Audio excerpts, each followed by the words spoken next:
Switzerland में तो Iran की बल्ले बल्ले हो रही है। यूएस ने जो ईरान के ऊपर सैंक्शंस लगाए हुए थे उनके ऑयल बेचने पर, वो भी लिफ्ट कर दिए हैं। ये तो बहुत बढ़िया न्यूज़ है पूरी दुनिया के लिए, क्योंकि सप्लाई ऑफ ऑयल बढ़ेगा, ठीक है, प्राइसेस भी लोअर होंगे। एंड इंडिया के लिए भी बहुत बढ़िया न्यूज़ है, क्योंकि हम उन देशों से ऑयल नहीं खरीदते जिनको यूएस सैंक्शन करके रखता है। एंड यूएस रिलीज करने वाला है $12 बिलियन, जो ईरानियन मनी ही इन्होंने जब्त करके रखा था। ठीक है, अब ये देखो जेडी वैंस क्या बोल रहा है। Jared Kushner actually came up with a very interesting solution with the Qataris, where basically, again, if there is any frozen Iranian assets that are unfrozen, then we have approval over that process. The Qataris have approval over that process, and then the money would actually go to buy American soy, American corn, and American wheat for the benefit of the Iranian people. And what Jared and the Qataris and the entire team accomplished is, to me, a classic Trump deal, where if Iranian assets are ever unfrozen, they're going to go to make American farmers richer and to feed the Iranian people. That's a very, very good and very classic Trump deal. तो भाई इनका plan ये है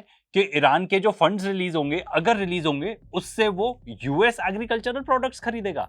तो Iran के जो central bank के governor हैं, उन्होंने आके क्लियरली बोल दिया है कि हमारे पास कोई ऑब्लिगेशन नहीं है, हम देखेंगे अगर क्वालिटी अच्छी होगी, दाम सही होगा तो फिर हम खरीदेंगे।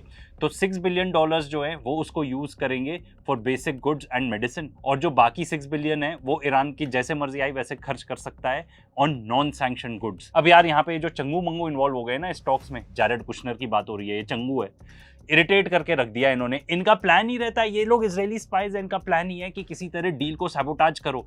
ऐसी कंडीशन ईरान कभी भी नहीं मानेगा। अब देखो गैप इनमें और भी ज्यादा है। अमेरिकन कह रहे हैं कि जो IAEA है, जो बेसिकली जाके न्यूक्लियर प्लांट्स इंस्पेक्ट करते हैं ईरान के अंदर, वो जाएंगे, इंस्पेक्शन चालू होगी फिर से। ईरान कह रहा है नहीं नहीं नहीं, ऐसी कोई बात ही नहीं हुई, इस चीज के बारे में जिक्र भी नहीं किया हमने, कोई बात नहीं हुई। एंड जो ट्रम्प इतना बेवकूफी की तरह कह रहा था ना ईरान को कि हम तुमको फिर से फोड़ देंगे, ये कर देंगे, तो जेडी वैंस को लगता है जाके माफी मांगनी पड़ी। अरे यार उसको माइंड मत करो, बुढ़ा हुआ है वो, तो ट्रैश टॉक करता रहता है।